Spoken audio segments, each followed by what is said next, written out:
Subuh baru merangkak naik ketika embun masih menggantung di atap-atap seng pasar Karawang. Tidak seperti pasar pada umumnya yang riuh oleh teriakan pedagang atau suara tawar-menawar, pasar ini justru begitu senyap seakan sedang menahan napas.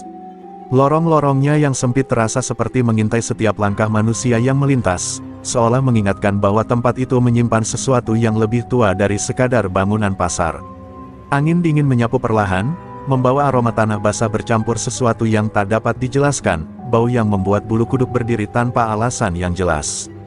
Para pedagang yang datang terlalu pagi sering merasakan sensasi seolah ada mata tak terlihat yang memerhatikan mereka.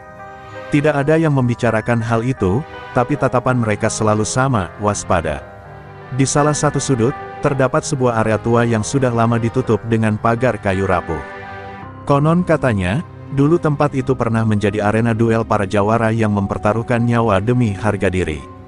Orang hanya berani lewat dengan langkah cepat, menghindari menatap celah di pagar yang gelapnya seperti mulut gua menunggu mangsanya. Banyak cerita yang beredar dari mulut ke mulut. Ada pedagang yang mengaku mendengar suara langkah kaki berat di lorong kosong, padahal ia datang seorang diri. Ada juga yang mengaku melihat bayangan besar berdiri di antara lapak-lapak kosong sebelum perlahan menghilang. Meski tidak ada bukti nyata, cerita-cerita itu cukup untuk membuat pasar terasa hidup dengan rahasianya sendiri. Namun anehnya, meski terselimuti kisah-kisah kelam, pasar itu tetap menjadi tempat yang aman bagi semua orang. Tidak pernah ada perkelahian besar, tidak pernah ada penindasan. Seakan ada kekuatan tak kasat mata yang menjaga ketentraman di sana. Warga percaya betul bahwa pasar memiliki penjaga, meski mereka tak pernah tahu siapa atau apa. Pedagang senior yang sudah puluhan tahun berjualan pun hanya mengangkat bahu setiap kali ditanya. Mereka tahu sesuatu, namun memilih menyimpan rahasia itu seutuhnya. Sudah dari dulu begitu, kata mereka singkat, seakan takut jika terlalu banyak bicara dapat membangunkan sesuatu yang seharusnya tetap tertidur. Pada pagi itu, suasananya lebih ganjil dari biasanya. Lampu-lampu yang menggantung di langit-langit pasar berkedip-kedip seperti sedang memberikan peringatan. Suara gemerisik plastik dan kain lapak terdengar lebih keras dari biasanya, memantul di dinding pasar tua yang dingin. Udara seakan menahan sesuatu yang besar dan tidak menyenangkan. Tak ada satupun yang tahu bahwa kesenyapan itu adalah awal dari badai. Pasar yang selama puluhan tahun hidup dalam ketentraman mistis akan segera diguncang oleh kehadiran seseorang yang tak tahu batas. Dan pada saat itu, pasar Karawang akan menunjukkan bahwa sejarah kelamnya belum sepenuhnya berakhir. Surya tiba di pasar seperti biasa, mengayuh sepeda tuanya dengan nafas yang terdengar berat namun teratur. Usianya sudah jauh melewati masa bugar, tubuhnya membungkuk, dan langkahnya tidak lagi tegap seperti dulu. Namun ada sesuatu yang berbeda pada diri Surya, ketenangannya seakan menyatu dengan dinginnya pasar, seolah pasar mengenal dan menghormatinya lebih dari siapapun. Ia meletakkan keranjang sayurnya perlahan, merapikan kangkung, kol, dan cabai dengan kesabaran yang luar biasa. Setiap gerakannya lembut, seperti tangan yang sudah lama dilatih menghadapi dunia yang keras namun memilih untuk meredam kekuatan. Para pedagang lain sering bertanya-tanya kenapa kakek setenang itu masih bertahan berjualan, padahal tubuhnya sudah terlalu renta untuk bekerja berat. Sejak dulu, Surya memang tidak pernah banyak bicara. Senyumnya tipis, matanya redup, namun ada kedalaman yang sulit dijelaskan. Kadang-kadang, ketika tidak ada yang memperhatikannya, tatapan itu berubah tajam seolah menembus jarak dan waktu. Namun detik berikutnya ia kembali tampak seperti kakek biasa, rapuh dan sederhana. Pada pagi itu, ketika ia membuka lapak, ia merasakan hawa aneh yang bahkan lebih dingin daripada subuh biasanya.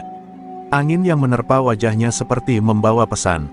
Surya berhenti sejenak, memejamkan mata, dan menghela napas panjang. Ia seolah mendengar bisikan lama, bisikan dari masa yang ia tinggalkan puluhan tahun lalu. Beberapa pedagang memerhatikan Surya dengan cemas. Mereka juga merasakan ada sesuatu yang tidak wajar di pasar hari itu. Pasar kayak mau pecah angin badai ya, kek? Tanya seorang pedagang ikan sambil menggigil. Surya hanya mengangguk pelan tanpa berkata apa-apa. Tatapannya mengarah ke ujung pasar yang masih diselimuti kabut gelap. Ketika matahari mulai naik sedikit, suara langkah kaki berat terdengar dari kejauhan. Surya mengangkat kepalanya. Lorong pasar yang sempit bergema, seolah mengumandangkan kedatangan sesuatu yang tidak seharusnya berada di sana. Para pedagang berhenti bekerja, menoleh dengan wajah ketakutan. Surya merasakan jantungnya berdetak lebih cepat, bukan karena takut, tapi karena firasat lamanya kembali hidup. Langkah kaki itu semakin jelas, semakin mendominasi suasana, hingga mencapai gerbang pasar. Dari balik kabut, bayangan tubuh-tubuh besar tampak semakin dekat. Dan ketika rombongan itu akhirnya muncul di lorong depan, Surya tahu bahwa sejarah kelam pasar ini akan terulang kembali. Ia tahu, kedatangan itu bukan kebetulan. Sesuatu yang telah ia hindari bertahun-tahun, akhirnya menemukan dirinya lagi. Kabut tebal yang menggantung di pintu pasar Karawang tampak seperti tirai alam yang perlahan disibak oleh langkah kaki rombongan besar. Setiap detik kabut itu terbelah, pasar menjadi semakin mencekam.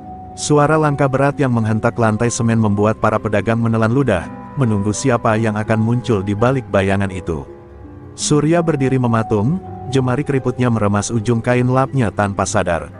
Saat siluet tubuh-tubuh besar itu semakin jelas, lampu-lampu pasar meredup sendiri, seolah takut menyinari wajah mereka. Bahkan angin pun seakan berhenti bergerak, membuat udara diam membatu dalam ketakutan. Beberapa pedagang perempuan mundur perlahan, menahan tangis yang sudah merangkak di tenggorokan mereka. Tidak ada yang berani berbicara. Tidak ada yang berani bernafas terlalu keras. Lalu, dari balik kerumunan itu, terdengar suara berat yang dingin. Pasar ini, sudah lama terlalu tenang. Suara itu membuat bulu kuduk semua orang berdiri. Langkah pemilik suara itu mendekat, dan akhirnya tubuh besar dengan dada bidang dan tatapan congkak itu terlihat. Mario, raja preman yang namanya beredar seperti hantu dalam cerita malam para pedagang luar kota.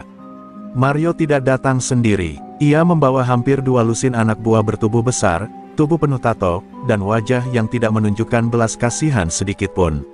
Beberapa dari mereka mengayun-ayunkan golok tumpul, sengaja menjentikannya ke tiang atau meja untuk membuat suara mengancam. Pasar yang tadinya sunyi kini berubah menjadi ruang penuh ketegangan yang hampir memecahkan udara. Surya memperhatikan dari kejauhan, matanya tak berkedip sedikitpun. Meski tubuhnya tampak tua dan lemah, aura yang muncul dari tatapannya saat melihat Mario seperti cahaya panas yang menembus kabut. Ada sesuatu dalam dirinya yang bergerak, sesuatu yang telah lama ia kubur dalam-dalam. Namun ia tetap menjaga wajahnya tetap datar, seakan tidak mengenal rasa takut. Sementara itu, pedagang lain saling merapat, beberapa memeluk dagangannya erat-erat seperti menyelamatkan sepotong kehidupan. Mereka tahu siapa Mario, mereka tahu kisahnya, preman kebal bacok yang pernah menumbangkan 3 jawara dalam satu malam. Nama Mario saja, sudah cukup untuk membuat pasar manapun tiarap ketakutan. Kabut pagi akhirnya benar-benar tersibak ketika Mario melangkah masuk ke tengah pasar dan berhenti di sana, mengangkat dagu dengan kesombongan yang menusuk. "Ayo, mana orang-orangnya? Mana yang jaga pasar ini?" teriaknya, namun tidak ada yang menjawab. Semua lumpuh oleh ketakutan, hanya Surya yang tetap berdiri tegak, memandang ke arah Mario tanpa gerak. Bukan menantang, bukan pula takut, hanya memandang, seperti seorang yang tahu bahwa apapun yang terjadi hari ini, masa lalunya sudah bersiap untuk kembali terbangun.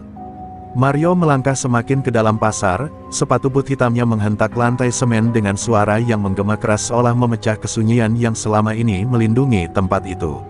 Anak buahnya menyebar seperti kawanan serigala lapar, menguasai lorong-lorong sempit yang biasanya aman bagi para pedagang. Ada yang menendang keranjang kosong, ada yang memutar golok seakan sedang memamerkan kekuasaan baru. Suasana yang tadinya menegang kini berubah menjadi mencekam, penuh rasa takut yang menggigit dada setiap orang. "Woi, mana ketuanya pasar ini?" teriak Mario dengan suara menggelegar. Tidak ada jawaban, bahkan napas para pedagang terdengar seperti ditelan kabut. Mario terkekeh, nada tawanya dingin dan sadis, seperti seseorang yang menikmati ketakutan orang lain. Ia meraih salah satu tiang kayu, memukulnya keras hingga terdengar retakan. "Kalau kalian semua diam, berarti kalian butuh pelajaran." Salah satu anak buahnya mendekati lapak buah milik Bu Ratmi, seorang pedagang yang sudah tua. Dengan sekali kibasan tangan, keranjang buahnya ditumpahkan ke lantai. Bu Ratmi menjerit, namun suaranya terputus karena salah satu preman mendorong bahunya hingga ia jatuh tersungkur. Air matanya langsung pecah. Pedagang lain ingin membantu, namun kaki mereka seperti terpaku pada tanah. Mario berjalan melewati mereka tanpa peduli, seolah para pedagang itu hanyalah serangga. "Pasar ini milik siapa?" ia kembali berteriak. Kali ini suaranya tidak hanya menghentak telinga, tapi mencabik rasa aman yang selama ini dipelihara oleh pasar. Bahkan beberapa pedagang laki-laki mulai gemetar, wajah mereka pucat pasi. Beberapa anak buahnya kini mulai memalak pedagang secara kasar. Ada yang mengambil uang begitu saja, ada yang merampas dagangan, bahkan ada yang memaksa pedagang muda untuk berlutut dan meminta maaf tanpa alasan. Tangisan mulai terdengar di berbagai sudut, tangisan takut, tangisan marah, tangisan tidak berdaya. Pasar Karawang yang selama ini damai berubah menjadi neraka pagi yang tidak pernah dibayangkan siapapun. Di tengah kekacauan itu, Mario tiba-tiba menghentikan langkahnya. Matanya yang tajam menangkap sosok Surya yang berdiri di dekat lapaknya, tenang, tidak bergerak, tidak menunduk seperti pedagang lain. Mario menyipitkan mata, ada sesuatu yang membuatnya tidak nyaman dari ketenangan itu. "Heh, kakek tua," katanya sambil menunjuk dagu ke arah Surya. "Kok kamu nggak lari, nggak takut?" Hah, pedagang lain memandang Surya dengan cemas. Mereka tahu Surya tidak pernah mencari masalah. Tapi hari itu, tatapan Surya berbeda, lebih dalam, lebih gelap, seperti sedang membaca isi hati Mario tanpa rasa gentar sedikitpun. Meski tubuhnya tua, tidak ada yang bisa menutupi aura misterius yang tiba-tiba muncul darinya. Mario tersenyum sinis, lalu mengibas-ngibaskan tangannya. "Bagus, kita mulai pelajaran di pasar ini dari orang tua dulu." Dan saat itu juga, semua orang merasakan firasat buruk, badai yang selama ini ditahan oleh Surya mungkin baru saja dipaksa bangkit. Mario maju beberapa langkah hingga berdiri hanya setengah meter dari Surya. Nafasnya berat, dingin, dan sombong, seperti seekor hewan buas yang baru menemukan mangsa muda. Ia menunduk sedikit, menatap wajah Surya dari dekat, seolah ingin memastikan bahwa kakek tua itu benar-benar tidak menunjukkan rasa takut. "Kamu pikir kamu siapa?" "Hah," bisiknya, membuat para pedagang menutup mulut mereka ketakutan. Salah satu anak buah Mario menumpahkan karung bawang di depan lapak Surya, membuat sayur-sayuran itu berserakan seperti sisa-sisa kehidupan yang diinjak-injak. Yang lain menendang meja kecil Surya hingga hampir roboh. Para pedagang hanya bisa menyaksikan semuanya dengan wajah pucat, suara mereka terkunci di tenggorokan, tidak berani mengeluarkan bahkan satu kata pun. "Gimana, kek?" Mario menepuk pipinya sendiri sambil tertawa sinis. "Uang keamanan di pasar ini sekarang naik. Semua orang bayar, dan kamu, bayar 2 kali lipat." Mario mengulurkan tangan ke arah Surya, telapak tangannya terbuka menunggu uang yang tidak mungkin dimiliki Surya. "Kalau nggak bayar, lapakmu hilang." "Paham." Surya memandang tangan itu tanpa reaksi. Tidak marah, tidak gemetar, hanya diam. Diam yang aneh, diam yang justru membuat beberapa anak buah Mario merasa gelisah tanpa sebab. Diam itu, seperti ketenangan seseorang yang sedang mengukur kekuatan lawannya, bukan sebagai korban, tapi sebagai seseorang yang tahu ia bisa membalas kapan saja. Mario tidak sabar dengan keheningan Surya, memberi isyarat dengan dagunya. Dua anak buahnya langsung maju dan menendang keranjang sayur Surya hingga hancur berantakan. Sayur kol, cabai, dan kangkung beterbangan di lantai yang dingin. Beberapa pedagang terisak lirih melihatnya, bukan hanya karena dagangan Surya hancur, tetapi karena mereka tahu betapa keras Surya bekerja setiap hari demi mengisi hidup yang sederhana. "Kamu tuli, kek!" Mario berteriak sambil mengayunkan golok tumpulnya dan memukulkan gagangnya ke meja dagangan Surya hingga meja itu patah seketika. Suara kayu retak itu terdengar seperti tamparan keras bagi semua yang menyaksikan. Tidak ada yang berani bergerak, bahkan angin pun seperti berhenti. Surya perlahan mengangkat wajahnya, matanya menatap Mario dalam-dalam, bukan dengan amarah, tapi dengan ketenangan yang hampir tidak masuk akal. Tatapan yang membuat beberapa pedagang merasa ada sesuatu yang jauh lebih besar yang sedang terjadi. Seolah masa lalu yang lama terkunci, sedang mengetuk pintu Surya dari dalam tubuhnya. Namun Mario tidak mengerti isyarat itu. Ia justru semakin berani, semakin liar. Ia mencondongkan tubuhnya di depan Surya dan berkata dengan penuh kesombongan, "Mulai hari ini, pasar ini milik gue. Dan lo semua, termasuk kakek tua ini, akan sujud kalau gue mau." Dan saat kata-kata itu keluar dari mulutnya, para pedagang mulai sadar bahwa neraka yang sesungguhnya baru saja menapakkan kaki di tengah pasar mereka. Mario kehilangan kesabaran. Ia meraih kerah baju Surya dengan kasar, menarik tubuh kakek itu hingga hampir terangkat dari kursinya. Pedagang di sekitar menjerit pelan, beberapa menutup mata karena tidak sanggup melihat seorang tua diperlakukan seperti itu.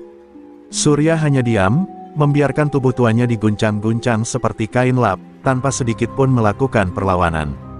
"Bayar!" teriak Mario tepat di wajah Surya. Ludahnya memercik, wajahnya merah oleh amarah dan kesombongan.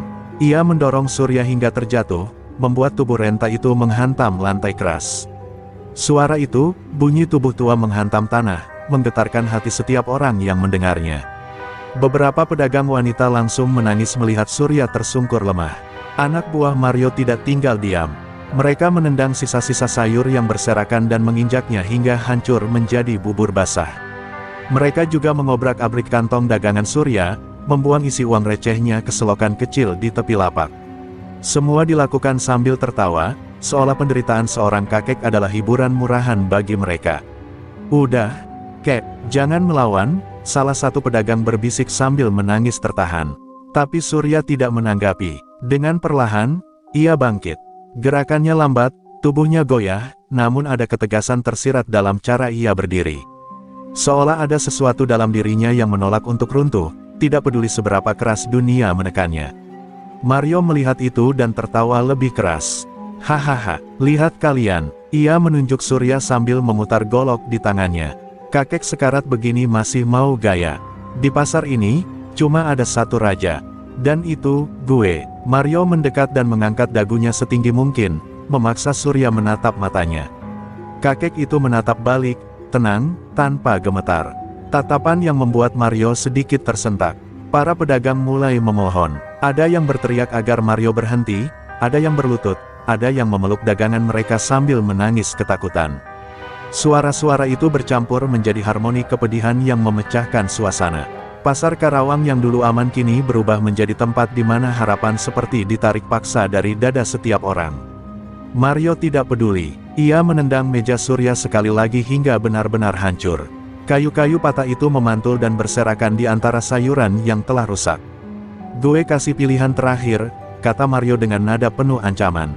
"Bayar sekarang, atau gue pastikan lo nggak bisa berdiri lagi hari ini." Surya menunduk. Seluruh warga pasar melihat itu sebagai tanda menyerah, dan hati mereka hancur.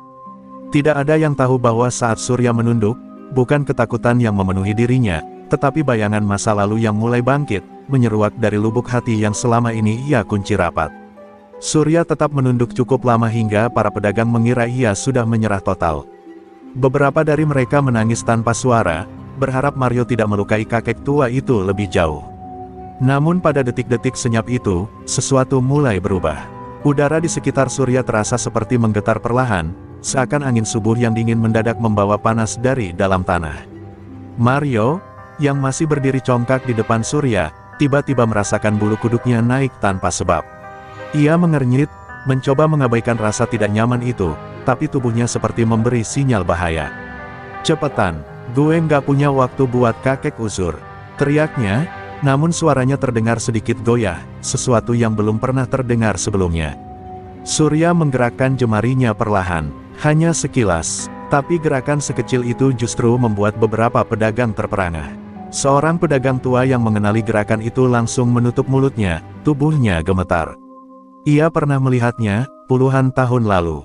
Gerakan itu bukan gerakan orang lemah, itu gerakan seorang jawara yang sedang menahan kekuatan agar tidak meledak.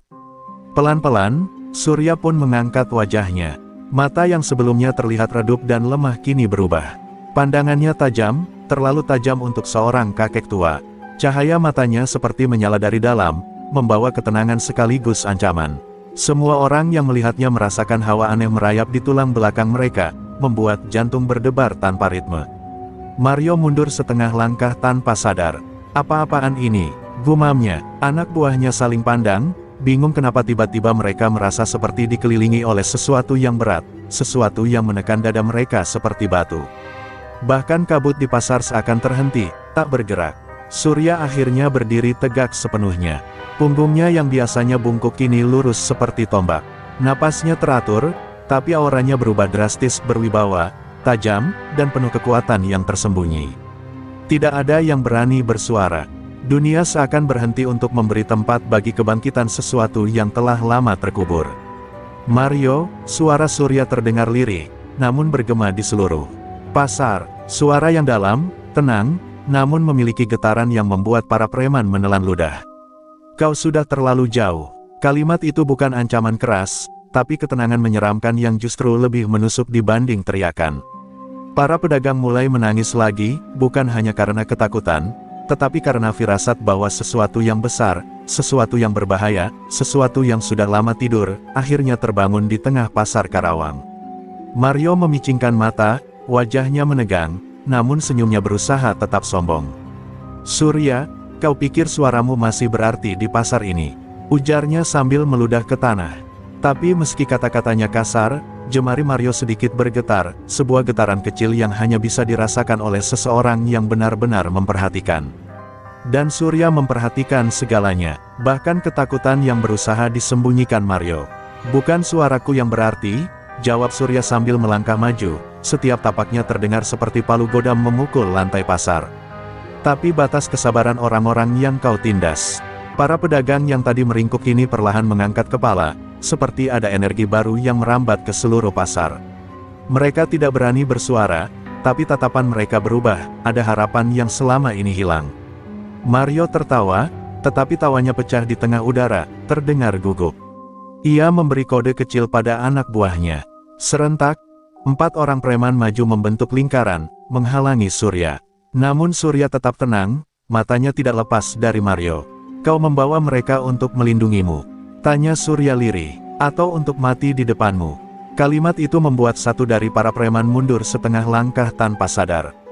Keheningan tiba-tiba menegang seperti tali yang ditarik terlalu kencang. Angin pasar yang biasanya riuh kini seolah berhenti bergerak. Surya mengangkat kedua tangannya pelan, bukan untuk menyerang, tetapi untuk memperlihatkan sesuatu, bekas luka lama di lengannya. Bekas itu terlihat jelas, memanjang dan dalam. "Lihat ini," ucap Surya pelan namun tegas. "Ini hadiah dari ayahmu, Nio. Dan aku bersumpah, tidak akan membiarkan sejarah itu terulang di tempat ini." Mario terdiam, wajahnya pucat. Hanya sedikit orang yang tahu masa lalu Surya dengan ayahnya, seorang pemalak yang lebih kejam dari Mario, yang dulu memerintah pasar Karawang dengan tangan penuh darah. Fakta bahwa Surya membawa luka itu, membuat ingatan kelam Mario kembali terbangun. Ia mundur setengah langkah, mencoba menelan ketakutan yang mulai merayap ke tenggorokan. Namun sebelum Mario bisa mengatur napas, suara dari arah belakang para preman menggema. "Sudah cukup." Seorang lelaki tua muncul dari bayang-bayang kios rempah-rempah. Pedagang-pedagang langsung ternganga, beberapa menutup mulut mereka saking terkejut. Itu adalah Pak Wira, orang yang mereka semua kira sudah berhenti dari dunia pasar karena sakit. Tubuhnya memang kurus, tapi tatapan matanya tajam seperti pisau yang baru diasah. Pak Wira berjalan mendekat, berdiri di samping Surya. "Ini terlalu lama dibiarkan," katanya sambil menatap Mario tepat di mata. "Kau pikir kami semua akan diam selamanya?" "Tidak, Mario. Pasar ini bukan milikmu. Dan Surya tidak sendirian." Suara Pak Wira membuat para pedagang yang ketakutan mulai berdiri. Sebagian memegang sapu, sebagian menggenggam alat dagang, sebagian bahkan mengepalkan tangan kosong. Mario kini benar-benar dipojokkan. Sombongnya hilang, wajahnya berubah pasi. Kalian pikir bisa lawan aku?" katanya tergagap. Surya mendekat selangkah, wajahnya hanya sejengkal dari wajah Mario. "Tidak, Nio," ucapnya dingin. "Kami tidak melawanmu. Kami hanya mengambil kembali apa yang selama ini kau curi, harga diri kami." Dan pada detik itu, seluruh pasar tahu bahwa hari ini bukan sekadar awal perlawanan, ini adalah hari ketika ketakutan berhenti. Memerintah pasar Karawang. Detik berikutnya, suasana pasar terasa seperti direndam dalam bisu. Tidak ada angin, tidak ada suara, bahkan detak jantung para pedagang seperti berhenti di tenggorokan.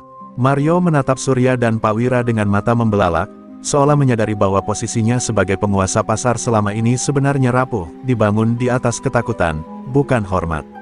Ia menggertakkan gigi, mencoba mencari sisa keberanian dalam dirinya, namun ketakutan itu terlalu tebal, terlalu nyata. Surya menatap Mario tanpa kedipan. "Kau masih punya pilihan," katanya dengan nada dingin yang menusuk. "Pergi, atau kau akan melihat siapa aku sebenarnya." Kata-kata itu bukan ancaman, tapi kenyataan, dan Mario bisa merasakannya hingga tulang. Namun gengsi yang menebal dalam dirinya terlalu besar untuk menerima kekalahan di depan semua orang.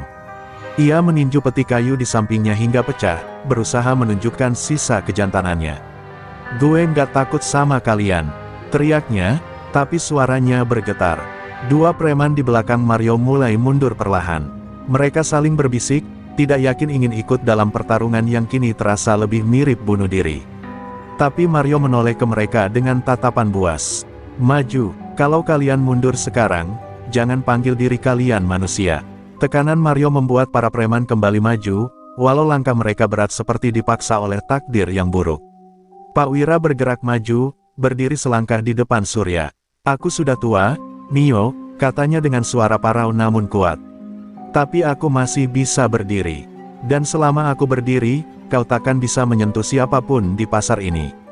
Mario mendesis marah, merasa diremehkan oleh seorang lelaki renta yang hampir tidak bisa berjalan cepat. Tapi matanya membulat ketika melihat Surya mengangkat tangan, mencegah Pak Wira maju lebih jauh. Wira, biar aku, ucap Surya pelan. Hening sejenak menyelimuti pasar saat Surya melepaskan ikat kepala lusuh yang selalu ia kenakan. Ternyata di balik ikat kepala itu, terdapat bekas-bekas luka panjang seperti guratan sambaran petir. Pedagang-pedagang yang sempat hidup di masa lalu langsung mengenali tanda itu, bekas sabetan golok jawara yang hanya dimiliki oleh pendekar Banten tingkat tinggi. Seketika, pasar bergemuruh oleh bisik-bisik ketakjuban dan ketakutan. Mario ingin mundur, namun ia merasa semua orang melihatnya. Gengsi memaksanya tetap terlihat berani. Jangan pikir bekas luka itu bikin gue takut, seru Mario sambil mengacungkan golok besarnya. Gue bakal buktiin kalau legenda omong kosong kayak lo bisa gue patahin. Golok Mario mengkilap, memantulkan cahaya matahari yang mulai meninggi, seakan menjadi pertanda akan datangnya darah.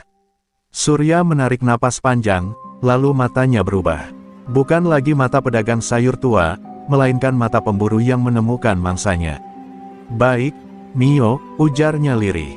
Kalau itu jalan yang kau pilih, aku akan mengakhirinya di sini.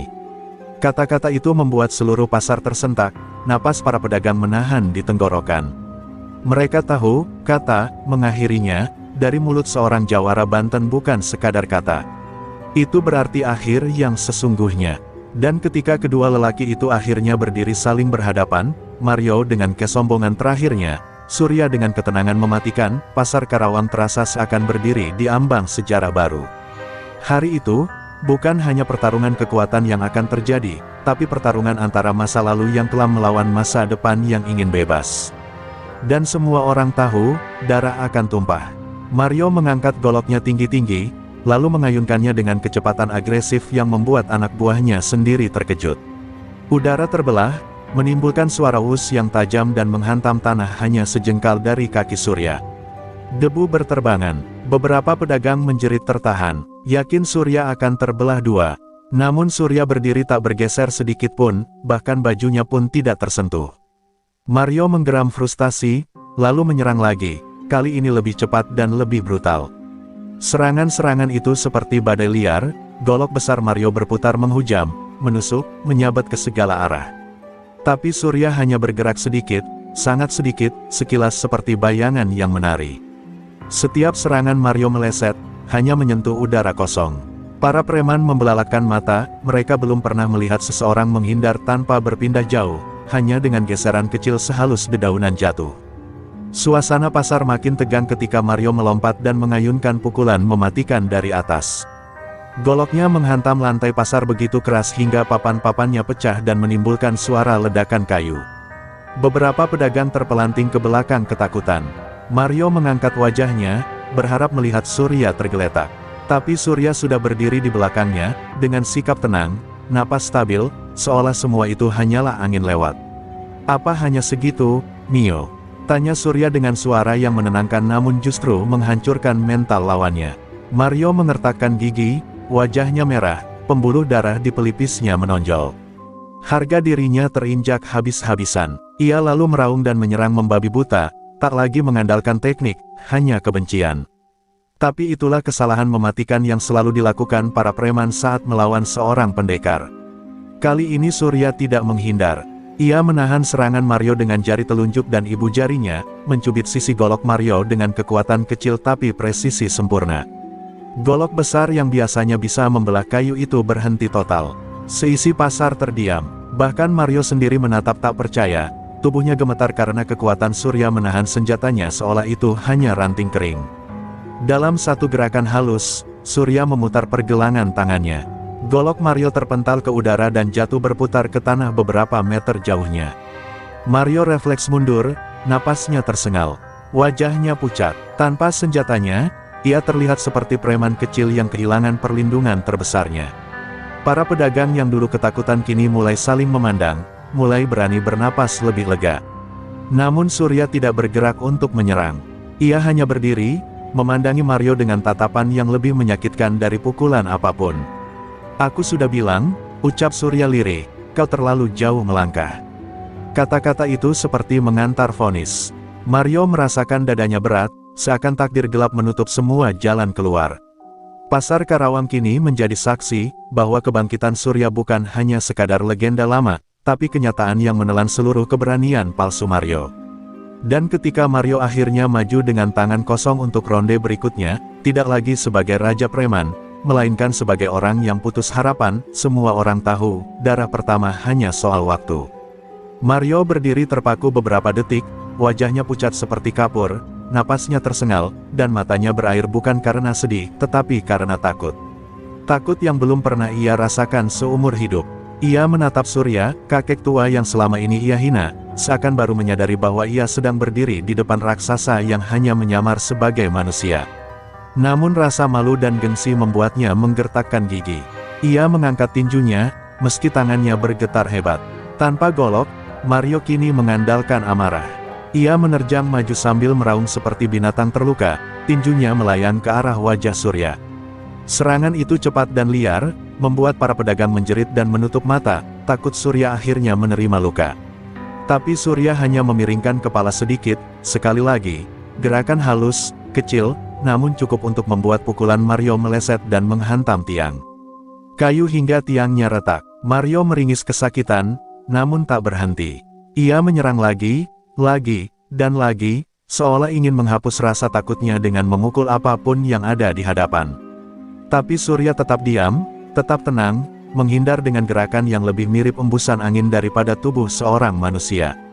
Setiap kali Mario meleset, rasa putus asa dalam dirinya semakin menumpuk, membuatnya terlihat seperti anak kecil yang meninju udara. Sampai akhirnya, dengan amarah membutakan, Mario melompat dan mencoba pukulan terakhir, pukulan terkuatnya, pukulan yang dulu membuat lawannya di jalanan tidak bangun lagi. Tinju itu terbang lurus ke jantung Surya. Para pedagang menahan napas, beberapa menjerit, bahkan ada yang menjatuhkan dagangannya karena panik. Namun sesaat sebelum tinju itu mengenai dada Surya, Surya mengangkat tangan. Satu tepukan ringan, itu saja. Tepukan itu mendarat tepat di lengan Mario, seperti tangan seorang kakek yang sedang menenangkan cucunya. Tetapi efeknya luar biasa, Mario terpental 2 meter ke belakang dan jatuh berguling di tanah, membuat debu berterbangan seperti kabut tebal. Semua orang membelalakkan mata, isak tangis berhenti. Tidak ada yang benar-benar mengerti apa yang baru saja mereka lihat, selain satu hal, Surya bukan manusia biasa. Mario memegang lengannya, wajahnya memucat karena rasa sakit yang luar biasa. Apa yang kau lakukan?" Suaranya pecah, setengah terisak. Surya melangkah mendekat perlahan. Tatapannya bukan kemarahan, bukan dendam, tapi kekecewaan yang berat, kekecewaan seorang pendekar yang dipaksa mengangkat tangan terhadap anak seorang sahabat lamanya. Dan tatapan itu jauh lebih menyiksa daripada pukulan manapun. "Kau mengulang kesalahan ayahmu, Mio," ujar Surya lirih. "Dan aku telah bersumpah pada dia, untuk tidak membiarkan darah keturunan yang sama menodai tempat ini lagi." Kata-kata itu menusuk Mario lebih tajam daripada senjata. Pedagang-pedagang menatap satu sama lain, tercengang. Ternyata hubungan Surya dan keluarga Mario lebih gelap dari yang mereka bayangkan, sejarah lama yang penuh luka, yang akhirnya pecah di tengah pasar Karawang hari ini.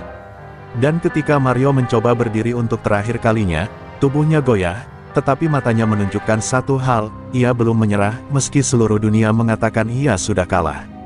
Mario berusaha berdiri, tubuhnya bergetar hebat, lututnya goyah seperti tak lagi mampu menyangga berat tubuhnya. Namun tatapannya masih dipenuhi bara, bukan keberanian, tapi keputusasaan. Ia menatap Surya seperti seseorang yang menolak menerima nasibnya sendiri. "Aku belum selesai," desisnya lirih, lebih mirip ratapan daripada ancaman. Para pedagang yang menyaksikan itu menggigit bibir, beberapa menangis, bukan karena takut, tetapi karena melihat Mario perlahan hancur oleh kesombongannya sendiri. Surya memandangnya dengan mata yang penuh luka, bukan kemarahan. Kau memaksa dirimu untuk jalan yang salah, Mio, katanya. Aku sudah mencoba menghentikanmu tanpa melukai, tapi kau memaksa aku mengambil langkah lain. Suara Surya tenang, namun di balik ketenangan itu ada getir yang dalam, getir seorang pendekar yang dipaksa mengulangi sejarah kelam yang seharusnya sudah terkubur. Angin pasar kembali berembus pelan, seperti ikut menyaksikan penjatuhan seorang raja palsu. Tiba-tiba, Mario berteriak dan menerjang, meskipun tubuhnya hampir roboh. Serangannya kali ini kacau, liar, lebih seperti orang yang sudah kehilangan akal sehat. Ia memukul, menendang, meraih batu, lalu melemparnya ke arah Surya.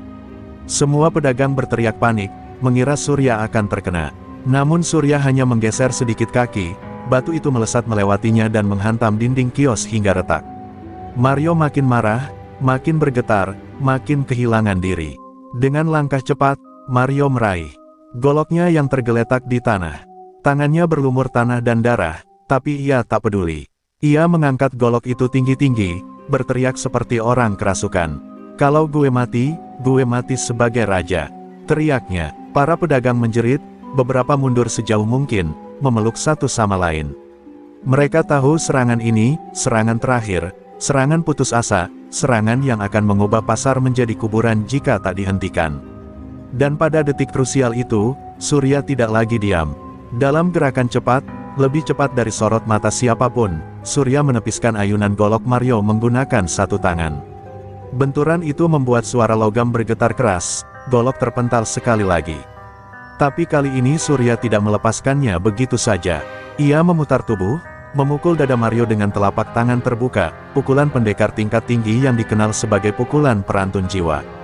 Mario terpental seperti boneka, menghantam keranjang buah hingga hancur berantakan. Darah mulai mengalir dari mulut Mario.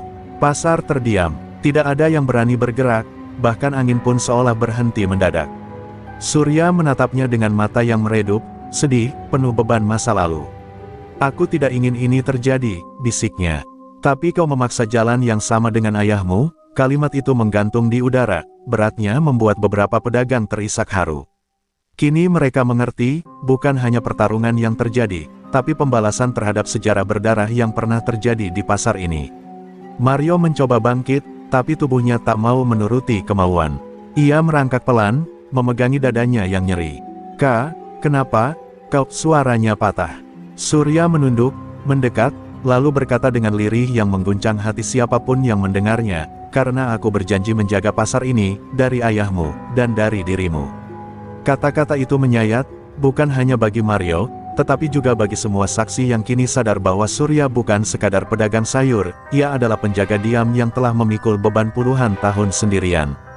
Dan saat Mario jatuh terkulai, darah menetes di tanah pasar yang selama puluhan tahun menjadi saksi penindasan, pasar Karawang akhirnya menyadari satu hal, malam panjang ketakutan mulai runtuh hari ini. Surya tetap berlutut di dekat tubuh Mario yang tergeletak lemah.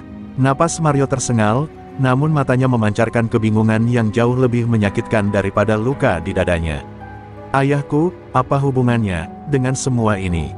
Tanyanya dengan suara serak, seperti seorang anak kecil yang baru memahami kebenaran pahit dunia. Surya menghela napas panjang, seolah pertanyaan itu adalah beban yang sudah lama menunggu untuk dijawab. Karena ayahmu bukan hanya penguasa pasar ini, kata Surya lirih, tapi tegas.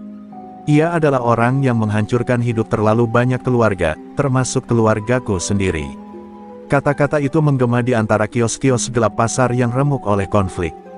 Para pedagang yang berkumpul di sekitar membeku, mendengar fakta yang selama bertahun-tahun tak pernah ada yang berani mengucapkannya dengan lantang. Mario seperti tersambar, ia ingin menyangkal, ingin berteriak bahwa itu tidak benar, namun potongan-potongan ingatan yang selama ini ia abaikan mulai muncul. Wajah-wajah takut setiap kali ayahnya datang, bisikan pedagang yang tiba-tiba diam saat ia lewat, serta setiap keistimewaan yang dulu ia terima tanpa pernah bertanya bagaimana caranya.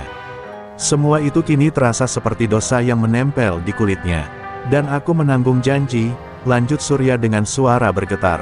Janji untuk menghentikan siapapun yang meneruskan kekejaman itu.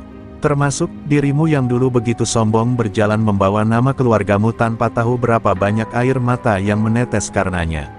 Surya menelan pahit, menunduk sejenak, seolah ia merasa berdosa karena harus mengatakan kebenaran itu pada Mario, yang kini tampak lebih rapuh dari sebelumnya. Mario memejamkan mata, bukan karena sakit fisik, tapi karena pahitnya kenyataan yang menusuk lebih dalam dari luka manapun. Aku tidak tahu, suaranya pelan, penuh putus asa.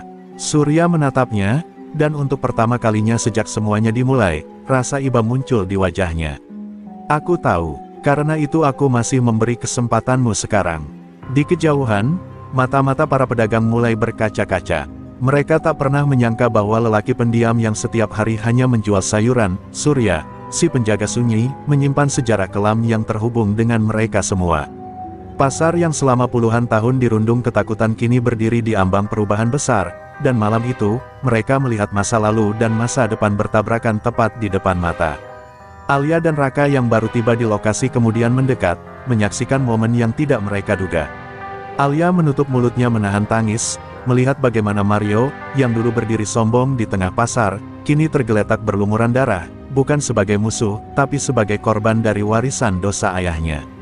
Raka, yang selalu keras, kini hanya bisa menatap bisu. Dan ketika angin malam menyapu pasar yang setengah hancur itu, Surya menatap langit hitam tanpa bintang dan berkata pelan, namun penuh ketegasan, malam panjang sudah cukup. Mulai hari ini, tidak ada lagi yang hidup dalam ketakutan di pasar Karawang. Kata-kata itu menggema seperti pengumuman akhir zaman, menandai runtuhnya satu warisan kelam, dan lahirnya lembaran baru yang harus mereka jalani, meski penuh luka. Pasar Karawang masih diselimuti keheningan yang menekan. Para pedagang berdiri mengelilingi Surya dan Mario, terperangkap antara lega karena kekejaman telah tumbang, dan takut pada kenyataan bahwa luka yang menganga tidak serta-merta hilang. Surya berdiri perlahan, tubuhnya yang renta terlihat lebih kuat dari sebelumnya, seolah keriput dan uban tidak mampu menutupi aura jawara yang kembali bangkit. Namun di matanya, ada kesedihan tak tertahankan, seperti seseorang yang baru saja membunuh masa lalunya dengan tangannya sendiri. Mario masih terbaring, berusaha bernapas. Meski tubuhnya lemah, ada sesuatu yang berubah pada tatapannya. Sombong itu hilang, digantikan dengan rasa bersalah dan pertanyaan yang menghantam dirinya sendiri. Ia memandang Surya seperti seseorang yang baru menyadari betapa kecilnya dirinya di hadapan dunia yang luas dan keras. Jika ayahku, seteruk itu, kenapa tidak ada yang menghentikannya dulu? Tanyanya dengan lirih. Pertanyaan itu membuat suasana semakin berat. Surya mengalihkan pandangan ke para pedagang yang telah lama hidup dalam bayang-bayang ketakutan. Karena semua orang takut, jawabnya pelan. Dan aku, terlambat bangkit dari duka saat istriku pergi karena ulahnya. Kalimat itu menghantam seluruh yang mendengarnya. Pedagang-pedagang tua menunduk, menahan tangis yang telah lama terpendam. Tiba-tiba, semua orang menyadari bahwa Surya bukan hanya melawan demi mereka, dia melawan demi cinta yang direnggut darinya. Alia, yang berdiri tak jauh, terisak makin keras mendengar itu. Selama ini, ia menganggap Surya hanyalah pedagang sederhana yang baik hati. Kini ia melihat seorang lelaki tua yang memikul trauma dan janji selama puluhan tahun, sendirian. Kakek, kenapa harus menanggung semua sendiri, bisiknya, mendekat dan memegangi lengan Surya. Surya menatapnya singkat, namun lebih dari cukup untuk menunjukkan kasih sayang seorang penjaga yang tidak pernah meminta balasan. Di sisi lain, anak buah Mario mulai bimbang. Beberapa dari mereka meletakkan senjata, menatap pemimpin mereka dengan campuran takut dan hormat yang pudar.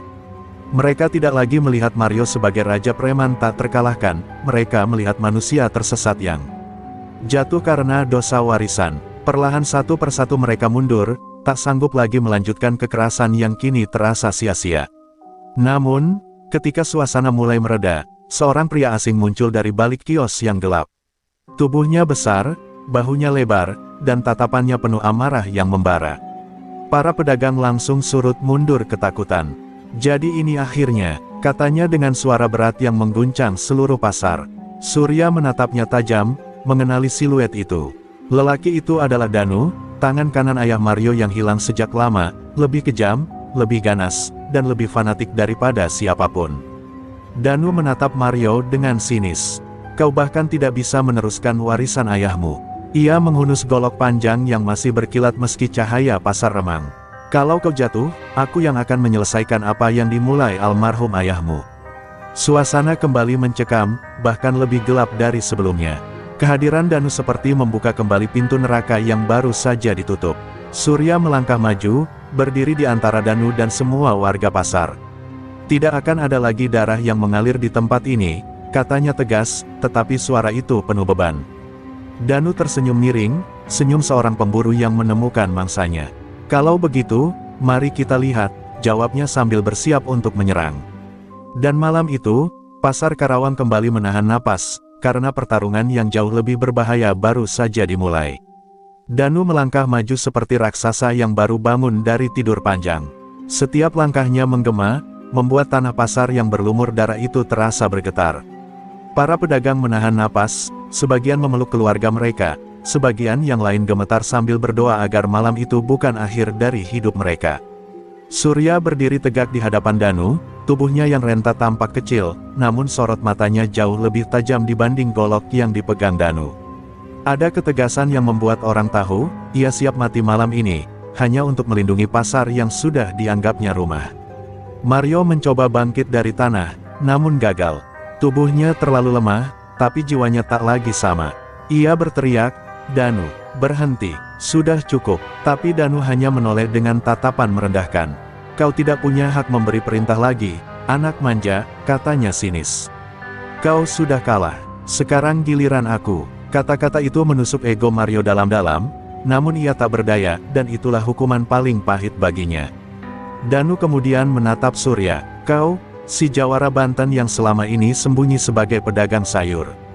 Aku sudah lama mencarimu." Senyumnya melebar, namun bukan senyum manusia, melainkan senyum binatang liar yang haus darah. "Ayah Mario bilang kau adalah satu-satunya orang yang tidak pernah bisa ia tundukkan. Maka malam ini, aku akan menuntaskan warisan itu." Surya mengepalkan tangan, rasa sakit masa lalu kembali menghantam dadanya, wajah istrinya, tawa anak yang tak pernah sempat tumbuh besar, serta malam ketika hidupnya hancur karena orang-orang seperti Danu. Namun di balik semua itu, ada satu hal yang membuatnya tetap berdiri, janji yang ditanamkan istrinya di detik-detik terakhir. Jaga mereka, jaga tempat ini, dan kini janji itu kembali bergaung seperti gong perang di dadanya. Danu melompat maju tanpa peringatan, goloknya meluncur cepat mengarah ke leher Surya. Suara angin yang disobek bilah tajam itu membuat semua orang menjerit. Namun Surya bergerak nyaris seperti bayangan, menghindar setipis rambut, lalu menangkis dengan tangan kosong. Dentuman keras terdengar ketika lengan tua itu menahan bilah yang cukup kuat untuk membelah kayu. Pedagang menutup mulut mereka, tak percaya tubuh setua itu masih menyimpan tenaga sebrutal itu. Benturan itu membuat Danu mundur setapak, wajahnya berubah. Jadi kau masih punya tenaga itu," gumamnya dengan tatapan ganas. Di sisi lain, Surya merasakan tulang lengannya bergetar, nyeri menjalar hingga bahu, tapi ia bertahan. Ia tahu, satu kelengahan saja, maka pasar ini akan menjadi kuburan massal. Kedua pria itu kini saling menatap seperti dua singa tua dan muda yang sama-sama haus dominasi. Alia dan Raka berlari ke samping pedagang lain, namun mata mereka tak lepas dari Surya. Alia menggenggam dadanya, air mata terus jatuh. "Kakek, jangan paksa dirimu," bisiknya, namun ia tahu Surya tak punya pilihan. Mario pun hanya bisa menatap dengan rasa bersalah yang menghantam hatinya berkali-kali, karena orang yang harusnya ia lindungi, justru hampir dibunuh oleh warisan yang selama ini ia banggakan. Danu kembali bersiap, menurunkan tubuhnya rendah, siap menerkam seperti macan lapar. Surya menarik napas panjang, menurunkan kuda-kudanya, tubuhnya condong ke depan, dan seketika hawa di pasar berubah. Hening menelan seluruh keramaian. Angin berhenti. Waktu seperti ikut menahan napas. Dua kekuatan yang membawa masa lalu pahit mereka masing-masing bersiap untuk benturan yang akan menentukan nasib pasar Karawang. Dan ketika mereka berdua menerjang ke tengah, semua orang tahu, pertarungan yang satu ini, bukan lagi antara dua manusia, tapi antara dua sejarah yang akhirnya saling menagih hutang. Benturan besar terjadi ketika Danu dan Surya saling menerjang. Tubuh keduanya beradu seperti dua badai tua yang meledak di tengah malam. Suara hantaman mereka bergaung di seluruh pasar yang remuk, kayu-kayu patah, lampu-lampu bergoyang, bahkan udara terasa bergetar. Danu menyerang tanpa henti, ayunan goloknya mengiris udara dengan kecepatan mematikan. Surya menangkis, menghindar, dan membalas dengan teknik tua yang pernah membuat namanya ditakuti di seluruh Banten. Namun tiap gerakan menyiksa tubuhnya yang telah renta. Danu mengaum, menebaskan golok ke arah kepala Surya. Namun Surya menunduk, memutar tubuh, dan menghantam ulu hati Danu dengan siku keras. Danu terhuyung, tapi belum tumbang. "Kau tua, tapi masih sombong," teriaknya sambil menerjang dengan tenaga menggila. Surya menahan serangan itu, tapi tubuhnya mulai oleng. Napasnya berat. Danu melihat peluang itu, dan dengan senyum penuh dendam ia mengayunkan golok ke arah Surya, cepat, brutal, dan mematikan. Seruan Alia mengguncang udara. "Kakek!" teriakannya memotong suara benturan. Pada saat itulah, Surya terpaksa melakukan gerakan terlarang yang dulu bersumpah tak akan pernah ia gunakan lagi. Dengan tenaga terakhir yang tersisa, ia memutar tubuh dan menahan bilah golok dengan teknik kuncian mematikan. Tangan Danu terpelintir, tubuhnya terseret ke depan, dan dalam satu gerakan cepat, Surya menembus pertahanan Danu dan menghantam tengkuknya dengan kekuatan penuh. Danu terhenti, matanya melebar, golok terjatuh dari tangannya, membentur tanah. Dan perlahan tubuh besar itu ambruk, menghantam lantai pasar dengan suara yang berat, seberat kejahatan yang ikut jatuh bersamanya. Para pedagang menjerit, bukan karena takut, tetapi karena lega bercampur ngeri. Danu, tangan kanan sang tiran, telah tumbang. Namun Surya ikut berlutut, napasnya tersengal. Dalam keheningan mencekam itu, ia tersenyum tipis. Bukan senyum kemenangan, tapi senyum seseorang yang akhirnya menepati janji lama yang menghantuinya setiap malam. Mario merangkak mendekat, suaranya gemetar. "Kenapa, kau melindungi tempat yang bahkan bukan milikmu?" Surya menatapnya, mata penuh kelembutan yang tak pernah Mario lihat sebelumnya. "Karena tempat ini, rumah bagi orang-orang yang tak punya siapa-siapa." Alia menangis sambil memeluk Surya. Raka berdiri mematung, tak tahu harus berkata apa. Pedagang-pedagang mengelilingi mereka, beberapa berlutut, beberapa menangis. Tidak ada sorakan kemenangan, hanya rasa syukur yang menyayat hati. Pasar Karawang, akhirnya bebas.